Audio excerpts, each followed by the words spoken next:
All right, everybody, we have a Moto Stars video today. We got some crashes and close calls, but we're going to be talking about what... We're going to be talking about how to prevent them. That's the big one.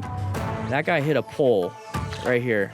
That's not good. Let's go ahead and take a watch. Take a look. Who clearly wasn't focused Okay, so road surface hazards. You know, we're looking for sides of the vehicles. We're looking for merge lanes, escape routes. Oh, let's figure out what happened here, everybody. Okay, so one of the things that we don't have access to in this video is the in-action camera on the chin, because that's going to point in the direction of where they're looking. Okay, so we have it situated right on the bike. So we don't know if they're not paying attention. We don't know if they're looking left and looking at the, whatever, because of the camera. Okay, so when it comes to planning our ride, we have to position for safety. This is a decent position because we have a space cushion. Locate hazardous situations. A bunch of brake lights is a hazardous situation.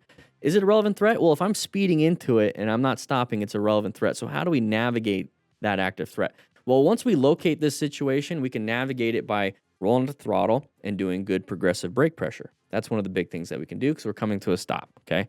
The main thing here is actually paying attention. We have to pay attention. We have to stay focused. So if we're not focused, even if we are, I like to be off to the sides, because if for some reason I'm not paying attention, I could just go ahead and lane split. Not a big deal, right? Not a big deal. That's my escape path. But if we're hanging out right here, not paying attention, we're going to possibly crash into somebody. Not good. So main thing here is paying attention. We don't know exactly why.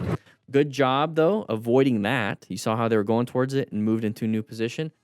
Once we moved it into that new position, we maybe weren't paying attention to the cars. We're doing a lot of assumptions here because we can't see what they're seeing. We're seeing what the bike sees, basically. So maybe they saw the road surface hazard, swerved over, wasn't paying attention, didn't see this new hazard. Multiple hazards, right? It's like, oh crap. Why do we dump the bike though? How come we fell down? It's because we panicked, guys. We probably panicked. We probably slammed that rear brake, which stops the rear tire, which causes it to slide across the ground, which causes it to lose traction and wants to fall down. Same thing with the front brake. We slam the front brake. If we don't have the ABS, we slam it, it stops the front tire, and it starts to do this on the front tire because we can turn it with handlebars. It starts to do this. Maybe it did this, and it started to rotate. Same thing with the rear tire. Rotated and fell down, and that's the whole I had to layer down thing. Okay, so that's what happens if we don't do progressive braking. Now, the main thing here is paying attention. We're going to front load this first video, and then we're going to just go ahead and go crazy faster in the next ones, unless it's a great one. But yeah. Pay attention to the road. Pay attention to hazards. Watch out for road surface hazards. Don't slam the brakes. Find your escape. Find your escape is the big one. It's crazy that it gained traction. It fell down, gained traction, hit. It's pretty intense. All right, lane splitting. Open lane. Yoink. It's a Prius. It's always a Prius. Lady made unsafe lane change and no blinker. Guy told me she didn't look. It doesn't matter. It doesn't matter. People are going to do unsafe things all the time. People are not going to use their blinker all the time, and people aren't going to look all the time. It doesn't matter. Are they in your lane? Are they in your lane? Because all of this is skill. What's the intent? Do you think the lady wants to hurt somebody, wants to kill someone, wants to deal with insurance, wants to deal with the cops, wants to deal with all this stuff? Do you think her intent is I'm going to pull out in front of somebody? No. But the simple fact that her skill of not doing the right thing still causes problems. Okay, so at the end of the day, it doesn't really matter. It doesn't really matter because I always look at what's the intent. Okay, she didn't mean to. She's just dumb. But that's her job. That's her problem. My problem, my responsibility, my thing is to be paying attention for these dumb people. My safety is my responsibility. That's it. That's all I care about. If I failed my responsibility to keep me safe, it's because I failed. Life, the world is a dangerous place. Okay? It's your responsibility, no matter what. And so now when you have that idea in your head where it's your responsibility, you start to learn. That's the point. It's not like, oh, put everything on you, world sucks, now you have to deal with everything, blah, blah, life's too... No.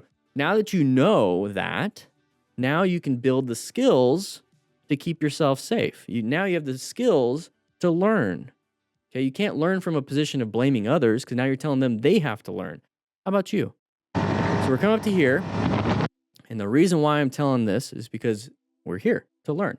All right. So whenever we're lane splitting, we have problems. We can't swerve right. We can't swerve left. You know, these are bad things. Only thing we can do is go straight or apply the brakes, but in a straight line. We can't brake and swerve. So looking for road behavior and patterns, we see a big open spot.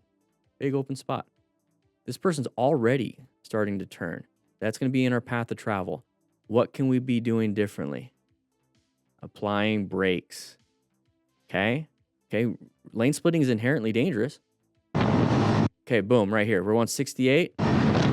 You see how now we finally apply the brakes? And it was a big grab. Okay, cool. We're not going to stop in time. This is where understanding and learning about our responsibilities is super important. We're not going to stop in time. Our total stopping distance is miserable at 68 miles per hour. It's going to take forever. If we apply the brakes now and try to stop, we're going to stop past that sign right there. We're going to stop past it. Okay, it takes a while. So what else can we do instead? Swerve.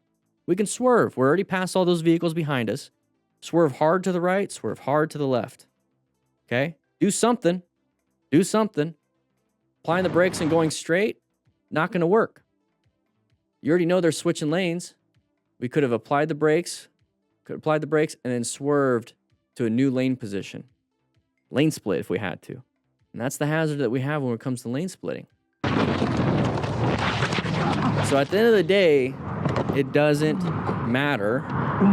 What matters is your skill. And if you guys want to practice your skills, we do have the brand new Smart Rider Drill booklet. It just came out. I have them all printed now. You get 24 drills in a parking lot. Lots of drills. And on top of it, it has QR codes so that you can see a video of me doing it. So if you don't know how to do it, you see all this, you're like, what does this do? Well, you can see me actually doing it. And on top of it, if you get the physical booklet, you get the digital version of it. So you get all this, you can put it on your phone mount and you can just like ride and you're like, okay, that's the drill. It's the 2-pole run, blah, blah, blah. Well, how do you do that, Daniel? Well, it also has a QR code. Well, Daniel, how do I scan the QR code on my phone if I already have my phone? You just click it. It's clickable and it shows you me doing it. So go ahead and grab the booklet. There's a digital version and there's one with cones. You might want to grab that one too. Practice that so you can develop your skills so that when it comes to this, you have that skill set and the maneuverability on your bike to avoid this. Check it out, links in the description, and it's 20% off. Use code GOPRACTICE20, 20% off for all of that. All right, what do we got here? Nice little camera. Oh, somebody turned out in front of us. We got hit. We jumped it. Let's see if we can save it.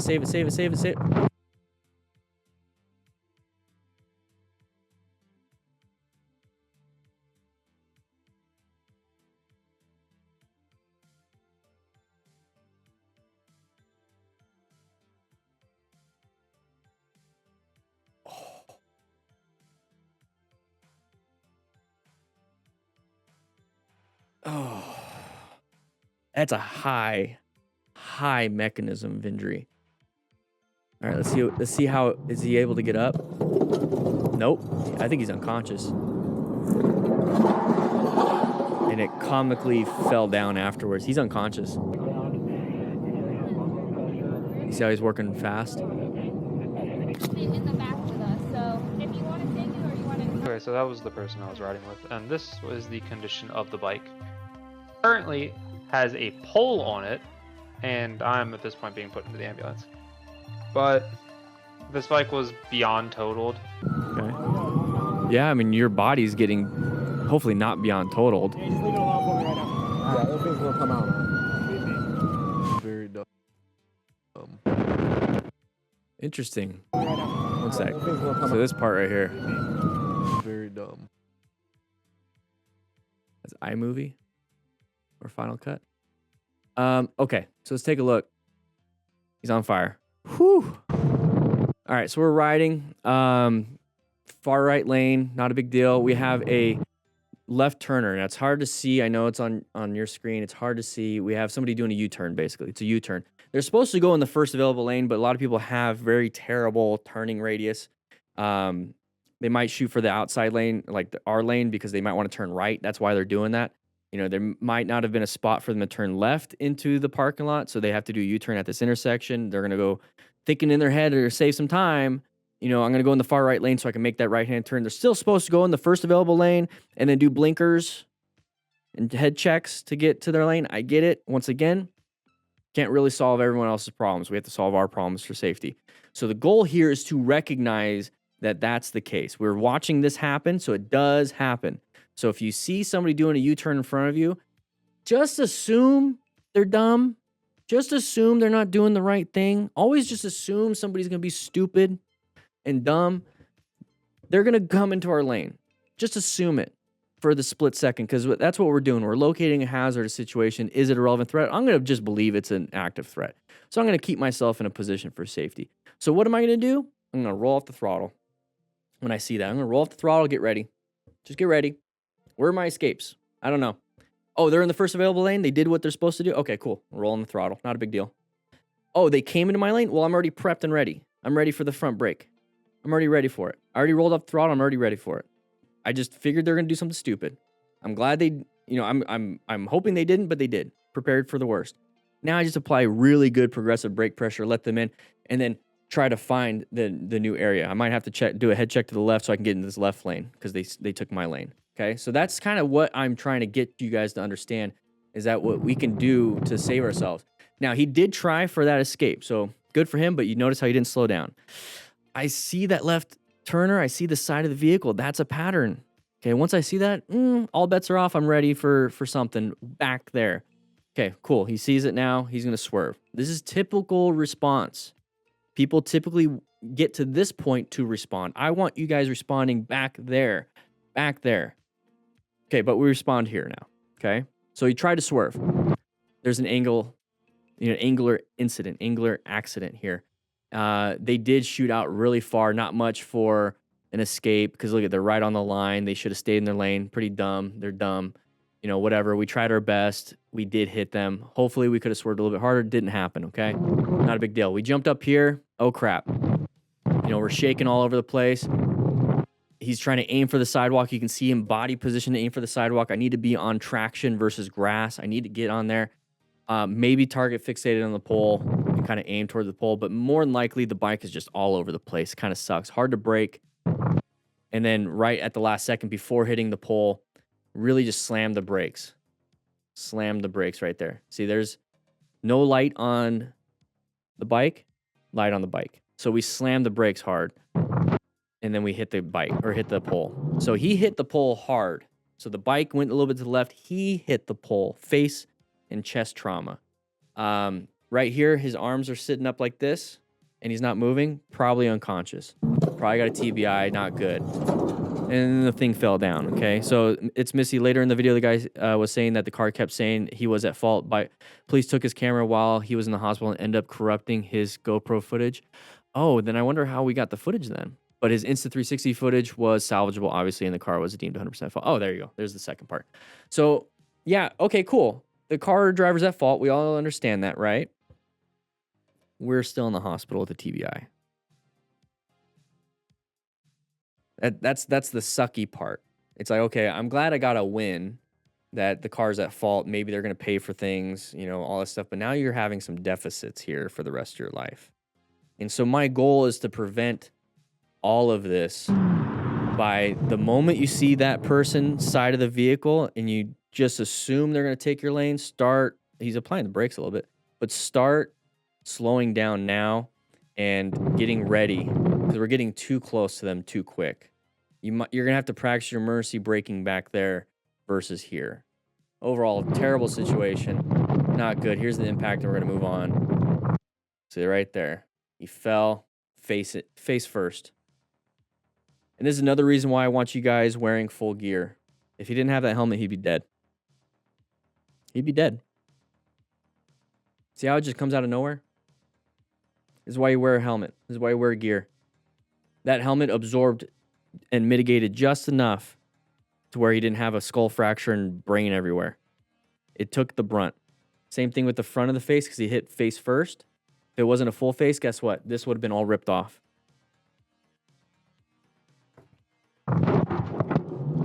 He's he's definitely unconscious. Not good. Not good. Overall, crappy situation. I'm just trying to help you guys prevent it. This bike. Very dumb. Okay, very dumb. All right. Going faster than flow of traffic, not by much. Dramatic way. Oh, we missed our turn. Ooh. Yeah. Yeah.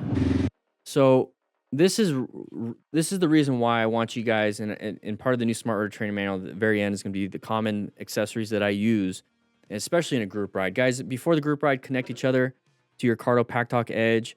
Talk to each other. Because this guy right here could have been saying, hey, we're turning right up here. Like, hopefully back there, but it's like, hey, we're turning right. This way, this guy knows ahead of time to move to the right side. Or if he misses the turn, he can say, I'll meet you guys on the next exit.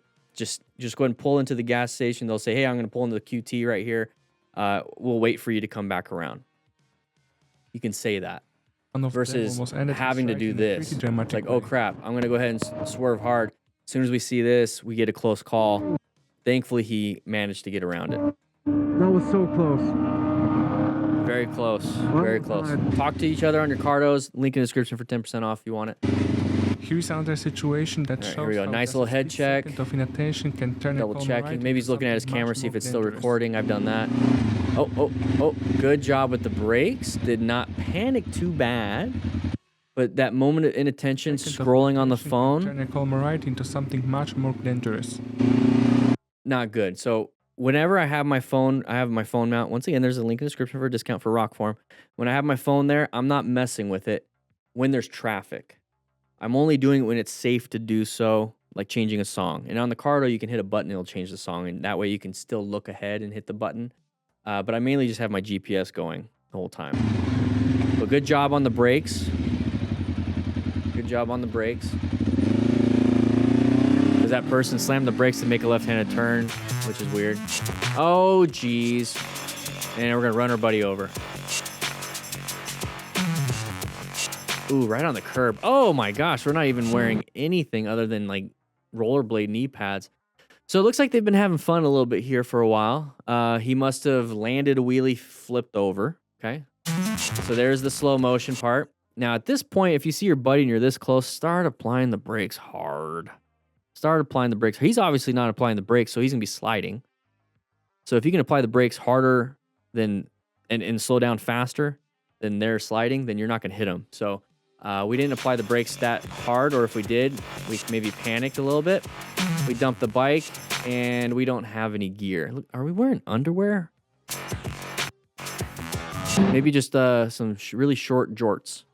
I don't know, maybe I did something in the road not being able to see it. Maybe I did hit something. Okay. What's with the ARP? He's like, he's doing this. Is he doing some hard shifts here? So he looks over there. Did we hit something?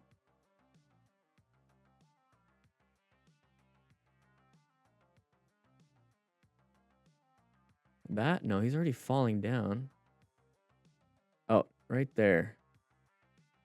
I don't know, maybe he did hit something. We don't know that. Maybe instead of hitting something, he slammed the front brake because there's a turn that he wasn't paying attention to.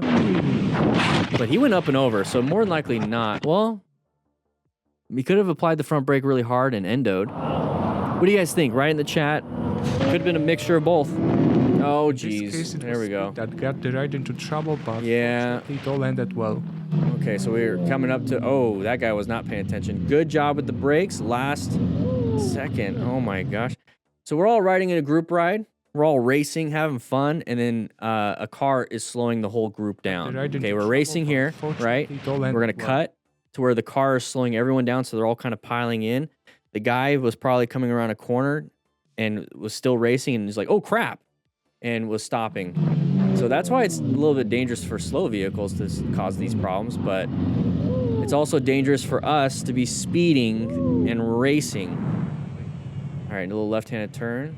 Oh, it looks like there's gravel. Yeah, you see how it kicks up all that dirt? It looks like there's some gravel. We're all full gear. It was at low speed. I learned from a bit this fall and still kept on going. All right. Gravel. Yeah, look at the loose gravel. Okay, so here, you see how the color changes? So I'm drawing the outline of what the road looks like. And this is also part shadow. This is probably still doing this. So all of this is gravel. It's a different color. So whenever I see a different color in the road, especially if it's lighter, because it looks like it's gravel right there, what I'm doing is I'm not cutting it like that. I'm coming in, since there's no vehicles up here, right? I'm cutting in, making a nice sharp turn where there's no gravel. I'm doing the turning where there's no gravel. Because if you try to cut it through here, this is where we crash, because we're leaning hard. Because we're trying to treat it like it's a regular turn. There it is. It's not as cool looking, you know, hey, I'm going to super wide, slowing it down, making a sharp turn and making that turn. It's not cool looking, I get it. But I also don't want to dump the bike. Deer got me. Yeah, gravel's hard to see too, you're right, Lizzie. Pea gravel, it's pretty hard to see. That's why you gotta pay attention and focus on road surface hazards and driver behavior. Whoa, what do we do here? Why don't we show the beginning, the context?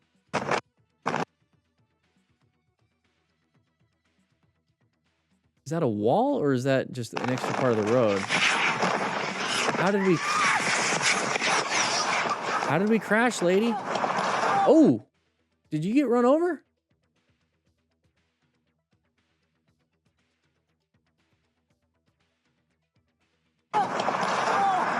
Almost. What happened? Okay, so my best guess, because we got to see the other, that darker part of the road, that road's under repair. So more than likely, that since that road's under repair, this right here, this line, that's, you know, concrete road under repair. So the road probably did this. Okay, so this is the gray. Repair. Okay, so this little bump right here. So they probably got onto the bump and it messed up the tires. Like it caused them to do this because they were just riding straight and they fell down and did that. So watch out for that. So if you have to cross the path, like if you have to cross lanes, switch lanes to the repaired part, okay? So it's like this, right? If you're riding, it's hard to do it. It's just like a tram track. You don't just go straight on it. You have to go over it quickly. See, that's almost impossible to draw it. This is why I want to go film it for you guys. You go over it quickly. Oh, I have a better way. So here's the lane.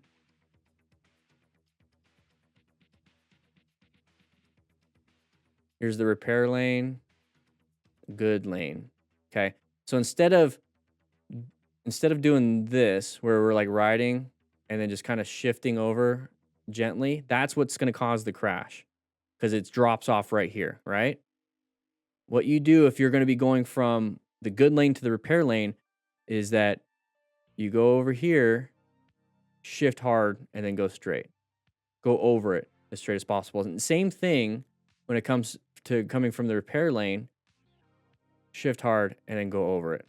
Don't just cozy up next to that repair part and try to like gently go over it like you would normally if they were both in good good, they're not being under repair. There you go. So that's probably what happened. See how it fell in because the little dip. Passenger fell off. You can kind of see. You see how it's under repair. This you see the shadow right here. The shadow right here. That's the step off. It's stepping off like that. So be careful of that part. Oh, left turner. Police. What are you doing?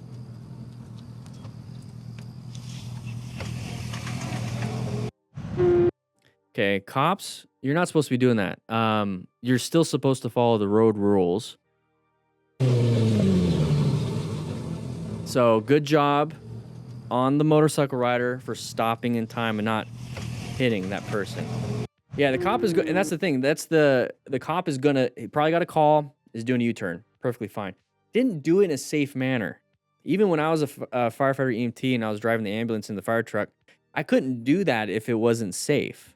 I can only do that if there's no one around, that I wasn't gonna, you know, impede traffic or any of that stuff. I also had to put lights and sirens on to be able to do that kind of stuff. And when I put lights and sirens on, then I have to watch to see if everyone's like stopping, and then I make my maneuver. I can't pop it on and then go, or I can't just go and then pop it on. I have to pop it on, wait, observe, everyone's stopping. Okay, cool. Now I do the turn. So that person, the cop was in the wrong on that one, but good job on the rider for stopping in time.